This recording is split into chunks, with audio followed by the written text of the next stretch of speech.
Newark, New Jersey. All right. All day, born and raised. I spent 17 years wrongfully convicted, New Jersey prisons. Rawway prisons where I began my sentence at. But before I go there, let me start from the beginning. I was arrested on an unrelated offense in Wyoming County, waiting to be adjudicated on an unrelated offense. Particularly was a fight I got into over a motorcycle that I owned jointly with someone else. When it was my turn to get it, he said no, and I got mad. So that's how that went. And so I was in the county just thinking, oh, this is gonna be over soon. I'll be in and out. While there, I was called downstairs. Now I'm going downstairs thinking I'm going to talk to my lawyer about this incident. I'll be home, maybe they give me a little bail. I had a little bit of money in my, I paid my bail out. I get down there, the attorney is saying to me, you just been charged with another offense. I said, hey, what are you talking about? I've been in here, how did I get charged with another offense? I didn't do anything, but he said you were charged with a kidnap and a sexual assault on May 8th, 1996. And I'm like, nah, you got the wrong man.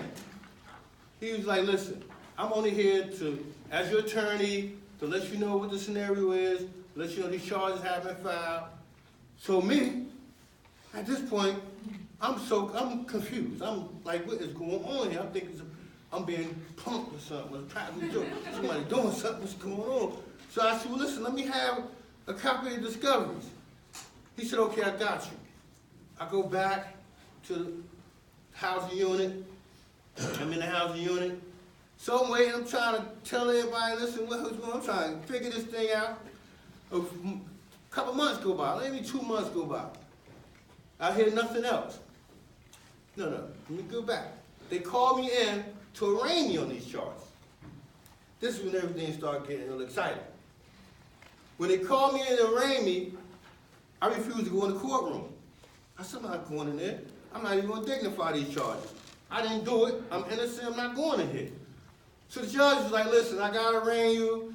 I said, well, whatever you got to do, I'm not coming in there. So they got clever. They opened the door to the bullpen in the court, and the bullpen is where all the prisoners are locked in with the bars. You can see in the courtroom, and they arraign me. How do you plead? Not guilty. I know we're in the courtroom. All right, they closed the door. That was it. So I went back down. I waited for my other attorney to come. It's a new attorney. I'm like, hey, what happened to the last guy? Where the other guy at? I don't know this guy. Let's move on. All right, let's move on. I said, well, listen, I just went there. I told you I didn't do it. I don't know what's going on. Why am I arrested? Why am I going to be charged with this? I'm asking a million and one questions. He's like, listen, all I can give is what I got. And that was a police report and some arrest warrants. And I'm like, looking at the police report, I'm like, this is totally fabricated. I'm like, I can do any of this. What's going on here? He's like, listen, I'm going to get back with you. I'll let you know what's going on. All right. Then I figured, now I'm getting somewhere. I got a lawyer. He got the police reports. I said, could you please look into whatever evidence they got, whatever forensic, whatever. I looked at a few episodes of Law and Order and Practice and Boston Legal. And so I figured I knew some of the catch words at that time. So I said, let's see your forensic reports. All right. So 4 months went by, 5 months went by, 6 months went by. Now at this time, I'm feeling the pinch of being locked up. Got my son, who I just got custody of, just had a nice apartment, I just moved to Montclair. Actually, on Lackawanna Plaza, right across the street from the post office. I was doing my thing. Right back at the WYMCA, I was living the Viva Loca.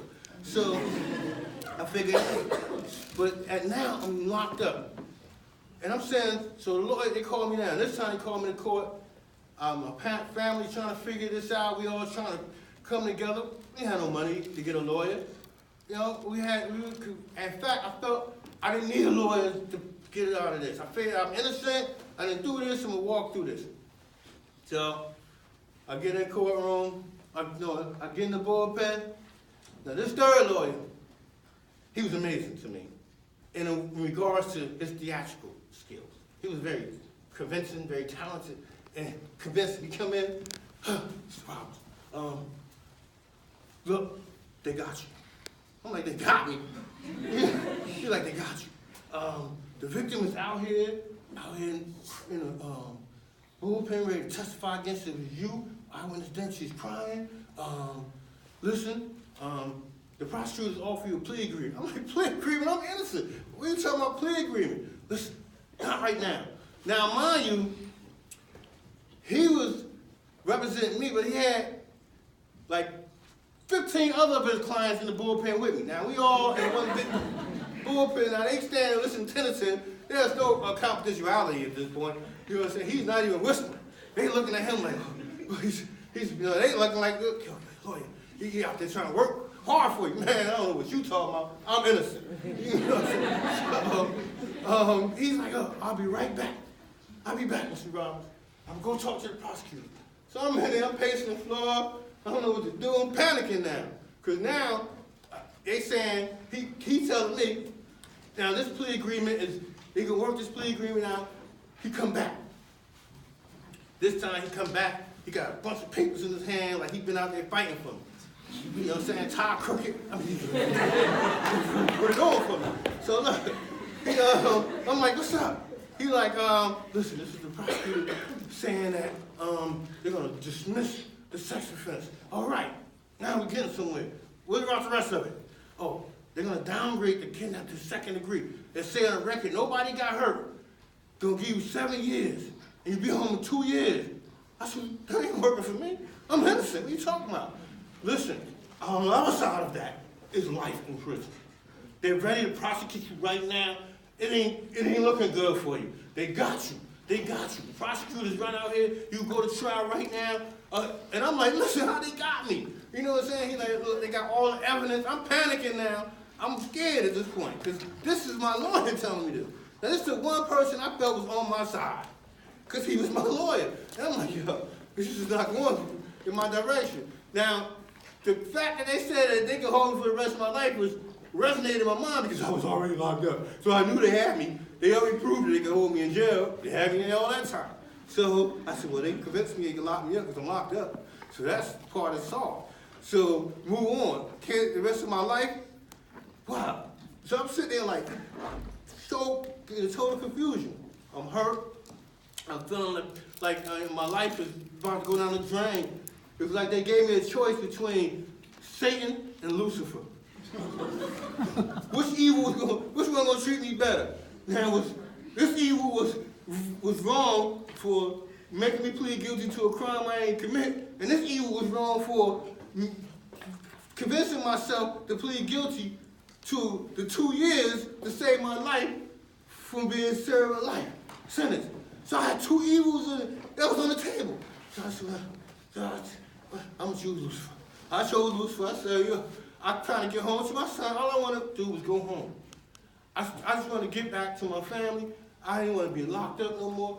My heart was more bleeding for my son, who I knew needed me out there, more for him to get back to him. I thought that, okay, I'm going to save my life. I thought I was saving my life. I was one of the people who said, hey, I never plead guilty to a crime I ain't commit. Not me. I'm going to pick the 12. You know, I was one of the people, but all I can tell you is, when you're in that situation, and you faced with your life laying on the line, and you know you even innocent, but you know that this your life they about to take from you, you think you're doing the right thing. And in my mind, I thought I was doing the right thing, so I said, okay, all right, I'm going to take the 2 years. So I grabbed for things that made me rational. I started saying, well, at least the record to say I ain't hurt nobody. At least I could say that. I ain't go to jail for saying I hurt somebody. And I started trying to rationalize doing this. So I go in front of the judge. Now this would convince me. The judge is really who put the nails in the coffin to convince me that I was doing saved my life. So the judge said, you know, if you don't take this plea agreement, if you go to trial and lose, I'm going to sentence you to the highest range of the sentence. I'm like, what you saying this to me? You just, you ain't helping. Not that you was going, you know what I'm saying? I'm innocent. He said, well, you got a choice. Do this, 2 years, 7 years, go home 2 years. Or if you go to trial, you lose, and the prosecutor seems to have a very good case against you, I'm going to sentence you to the highest range, which possibly is 15 years to life in prison. That's all I heard needed to hear. At that point, I was convinced. I'm taking this deal. I'm pleading guilty. I'm innocent, but I'm pleading guilty because I don't want that what you just said. So I plead guilty. And when you go in front of a judge, you get what's called a factual basis. And there's an exchange between you and the judge. You know, judge asks you a question. Did you plead guilty intelligently? All I said, yes. Did anyone threaten you? No. Will you promise anything? No. Will you coerce? No. It took me minutes. So they said, all right, I'm satisfied.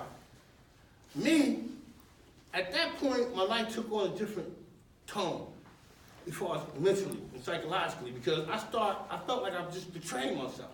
I felt like I had just sold myself out. You know, I crossed myself. And the worst feeling in the world is to feel like you crossed yourself. You know what I'm saying? Because you feel like now, whatever happens to you, you deserve it. And that's how I start feeling. Whatever punishment happened to me, whatever happened, so when they send me down to state prison, I don't care now. I'm so angry at myself. You know what I'm saying? I'm really not angry at nobody else, but I took it outwardly because I couldn't beat myself up. You know? So I said, well, look, I don't want to hear it. I don't talk to nobody. I don't know none of y'all. Ain't none of I ain't got no friends in here. I was a very upset and angry young man. And it worked for me in certain ways because people was like, leave that crazy. But, but no one wanted to deal with me. No one wanted to help me. No one wanted to talk to me because I was had this chip on my shoulder. So I started going to the law library. Look, let me back up. I went to the classification committee. And when you get to state prison, they send you to what's called a classification committee. Now this committee is made up of all the heads of every department that sit, and what they do is they prescribe your housing, your work, and your custody status. So at classification, this is what I found out where the problem was at in my case, the situation. So they said, well, Mr. Roberts, you're here for kidnap and the sexual assault of 90. Oh, hey, wait a minute. I didn't plead guilty to that. That's not part of the plea agreement. They said, well, look, this is all we have in front of us is the police report. Now, I'm going to give you the piece ahead of time why that was. When you go for sentencing, prior to sentencing, you go for a pre-sentence report. This pre-sentence report is done by the probation department. Unfortunately, the probation department, because the sentence hasn't occurred and the plea transcripts haven't been transcribed at this point, they don't have the benefit of that new information. So the pre-sentence report is made up primarily of what the discoveries were prior to the plea agreement. So everything that was in the police report, the circumstances, the nature of the crime, everything, was what my pre-sentence report reflected. I had no knowledge of that at the time. I would have challenged it in court. But the classification department ran with this. So I was like, well, this is a big mistake. I'm not here for that. That's when I started going to the law library. I said, I'm going to the law library. What's going on? I know my ABCs. I know how to read and write. I know how to comprehend what I read. I can ask some good questions. So I ran to this guy there, older guy named Montclair. I always tell everybody this story. Somebody said, go talk to this guy Montclair. He's very sharp. He's like a lawyer. What? You should have told me that. So I kept seeing him. I said, yo, what do you do if you got your records messed up? So he answered my question. This is what you do. Who's that? He should not have did that. Every time I seen this guy, I don't care if we was outside in the yard, in the visit hall, in the mess hall, which is the cafeteria, in the hallway, I would ask him a question. Hey, my man, can I ask you a question? Hey, my man, he told this one guy, he said, yo, what? This young guy asked me to come punch him right in the face. I'm tired of him. He was so mad at me, but I was relentless on this guy. He couldn't, I mean,